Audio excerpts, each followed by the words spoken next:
नौशाद साहब आपकी तरफ आना चाहूंगी और मेरे ख्याल में आप अपने अल्फाज बोलिएगा, वरना फिर मेरे पे मैं तो मेरे चाह रही हूँ आपसे सवाल भी ना करूँ, ये ना आप मेरे सवाल को ही कह दें मैं आपके मुंह में अल्फाज डाल रही हूँ। नौशाद साहब। नहीं नहीं, आप जरूर सवाल कीजिए। ये वैसे मज़ाहमत और मुफाहमत वाला जो मामला है ना, ये बड़ा नाजुक मामला होता है। इसमें जो हाँ। रेसिपी होती है ना, वो बड़ी मुहतात रह के बनानी होती है कि कितनी मुज़ाहमत होगी तो मुफाहमत के रास्ते निकलेंगे। अगर आप ठीक। 9 मई की तरफ चले जाएंगे तो फिर मुफाहमत नहीं होगी, फिर कुछ और ही होगा। हाँ जी। तो ये जो है ना, ये रेसिपी और इसको पकड़ना भी बड़ा जरूरी है। और दूसरी बात, ये जो बहस हो रही है ना इस वक्त स्टैब्लिश, देखिए ये जो स्टैब्लिशमेंट होती है ना, ये मुख्तलिफ औकात में बदलती रहती है। हाँ। और जैसे जैसे एस्टेब्लिशमेंट बदलती है, वैसे वैसे यहाँ के जो सियासतदान हैं वो उसके साथ इन लाइन जाने की कोशिश करते हैं। बिल्कुल। जिन लोगों को इक्तदार या आने वाली एस्टेब्लिशमेंट वेलकम कर रही होती है, वो उसके साथ खड़े होते हैं। हाँ। और जिनको वो घास नहीं डालती, उसके खिलाफ वो होते हैं। खिलाफ अल्लाह होते हैं। अल्लाह और खैरसल्ला, इसके अलावा कोई हकीकत नहीं है, ना सियासत की, ना एस्टेब्लिशमेंट की, और ना ठीक ही हो गया। हमारे मुल्क के जो ठीक हो मैं गया। आज तक समझ पाया हूँ। अब मामला ये है कि ये बात जरूर दुरुस्त है, ये जो ग्रैंड अलायंस की बात कर रहे हैं और मौलाना साहब की बात कर रहे हैं। मैं तो, अब मुझे तो कल ये खबर नहीं है, ये पहले बता दूं, ये मेरा तजजिया है। मैं जब कल बात सुन रहा था, सेक्रेटरी जनरल जो है पीटीआई के, वो कह रहे थे कि मेरे पास खास पैगाम है मौलाना फजलुर रहमान के लिए। हाँ। तो मुझे ऐसे लगा कि ये जो है ना, अब ये खतरे की घंटी बज गई है अली अमीन गंडापुर के लिए, क्योंकि मौलाना के पास जाने और उनके कोई खास पैगाम, जो भी पैगाम होगा वो अली अमीन गंडापुर की वजारत की तो कुर्बानी सर से शुरू होगा। नौशाद साहब, ये क्या बहुत बड़ी कुर्बानी है? आपको लगता है कि ये पीटीआई नहीं अफोर्ड कर रही होगी, ये पीटीआई अफोर्ड करती है अगर ये कुर्बानी देना पड़ती है? सर नहीं नहीं, देखिए इसमें दो बातें हैं। पहली जी बात सर। तो यह है कि इस वक्त सिर्फ एक जगह हुकूमत है, और पीटीआई ने जो हुकूमतें खत्म करके जो नुकसान उठाया, उसको अदराक जरूर है कि उसका नुकसान क्या होता है। एक बात। दूसरी बात यह है कि जब वो वहां पे इन हाउस चेंज करेंगे, जी जो ये असद कैसर साहब वाली आपको काशिफ साहब ने अंदर की खबर दी है जी जी। कि उनके भाई जो है और उनके जो ग्रुप है, वो पूरे का पूरा अली अमीन गंडापुर साहब को देखकर राजी नहीं है। हाँ तो हाँ। जब ये स्विच होगा, तो इस स्विचिंग के दौरान भी मौलाना फजलुर रहमान बहुत कुछ डिमांड करेंगे,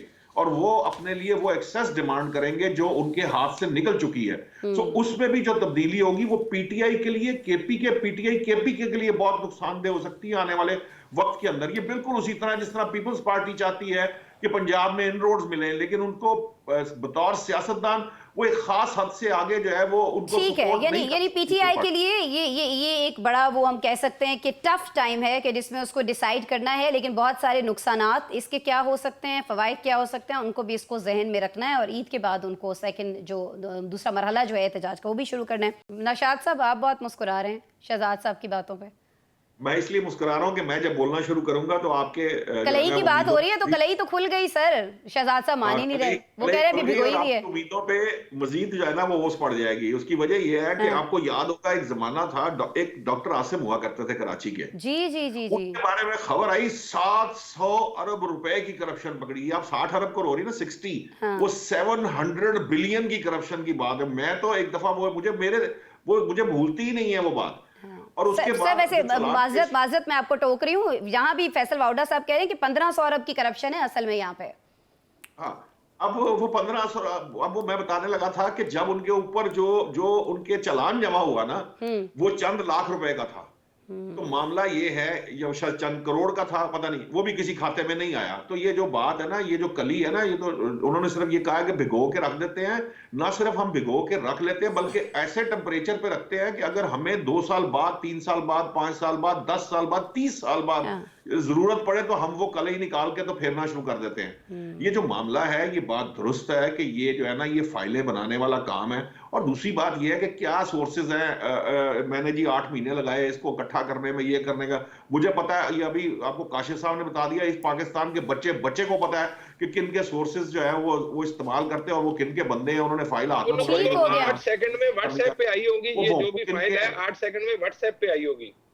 बस इतनी सी बात है। अल्लाह अल्लाह खैर सल्लाह। अब वो आई थी, जिस मकसद के लिए आई थी, वो भी आपको फारूकी साहब ने बताया कि जनाब मकसद ये है कि वो किसी वक्त जरूरत है। अभी हो सकता है कि ये जो है ना, ये इसके अंदर से 4 नाम आएंगे जो कहीं पे प्रोटेस्ट कर रहे होंगे, उनको वापस पुल कर लिया जाएगा। डू मोर से निकलकर थैंक यू के अल्फाज जो हैं वो पाकिस्तान के लिए कहे जा रहे हैं, जो कि यकीनन पाकिस्तान की उन कुर्बानियों को का इतराफ़ है इनफैक्ट नौशाद साहब, जो पाकिस्तान की पाक अफवाज की जानिब से दी गई हैं, जो पाकिस्तान के मासूम शहरियों की जानिब से दी गई हैं, और आज जिस तरह से ये हाई वैल्यू टारगेट को हवाले करने के बाद जिस तरह से ट्रंप की तरफ से बयान आया है, मेरे ख्याल में इसमें हम सबको एक खुशी का लफ्ज़ तो नहीं मेरे ख्याल में इस्तेमाल करना चाहिए, लेकिन एक इत्मीनान ज़रूर हमें हुआ है कि ओके फ़ाइन, कहीं तो हमारी कुर्बानियों का एतराफ़ किया गया। नौशाद साहब।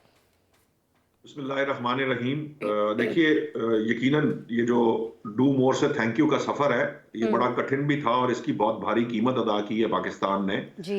लेकिन इसमें जो मैं इस सारी गुफ्तगू के अंदर जो आप कहते हैं इत्मीनान का मामला है, यकीनन कहा जा सकता है कि किसी हद तक इत्मीनान पाकिस्तान को जरूर हासिल होगा और इसके फवाइद भी पाकिस्तान को मिलेंगे। ये अंडरस्टूड बात है, क्योंकि जब आप बहुत किसी जो सुपर पावर को जब कोई हाई वैल्यू टारगेट पकड़ कर देते हैं, वो इसको बहुत वैल्यू करते हैं इस बात को कि उनके इतने फौजियों का जो बंदा मुलविस था, उसको आपने पकड़ कर दिया। 13 फौजी थे, बिल्कुल।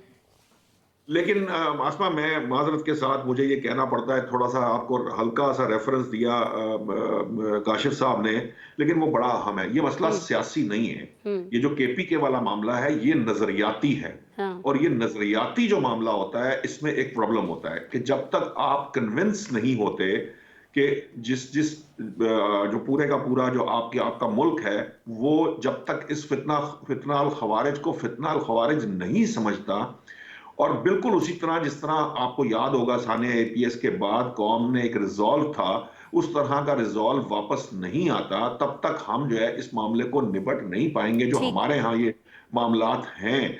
इसके लिए जरूरी है कि उन लोगों को जो तालिबान की हिमायत में या सॉफ्टनेस रखते हैं या उनसे बातचीत की बात करते हैं, उनको ये बात समझाई जाए कि ये जो लोग हैं, इनका ना कोई मजहब है, ना ही इनका कोई दीन है। नौशाद साहब, आप केपी हुकूमत की बात कर रहे हैं, क्योंकि वजीर आला केपी को हमने देखा है कि जिस तरह से बन्नू वाकई की मजम्मत की जानी चाहिए थी, उस तरह के अल्फाज नहीं थे। इनफैक्ट वो तो एक तरह से कह लें कि नमक पाशी कर रहे थे, हुकूमत पर इल्जाम तराशी कर रहे थे कि वफाक जो है जी वो तवज्जो नहीं दे रहा, वो हम पर केसेस बनाने में लगा है। इस तरह के वाकयात के बाद भी सर इतना अफसोसनाक बयान। आप देखिए कितनी खूबसूरती से जो उमर अयूब साहब हैं, वो केपीके में जो वाकयात हो रहे हैं वो उनकी नजर में नहीं आ रहे, उसकी तरफ वो बात भी नहीं कर रहे। वो बलोचिस्तान वालों को बता रहे हैं कि वहां पे दहशतगर्दी हो रही है, बलोचिस्तान के हालात बड़े खराब है। शिबली फराज को याद आ रहा है केपीके में जो कुछ हो रहा है, ये पिछले चंद दिनों में जो कुछ हुआ है वो उन्हें याद नहीं आ रहा। उसकी वजह क्या है? उसकी सिर्फ वजह यह है कि वहां पे जो सॉफ्ट कॉर्नर मौजूद है,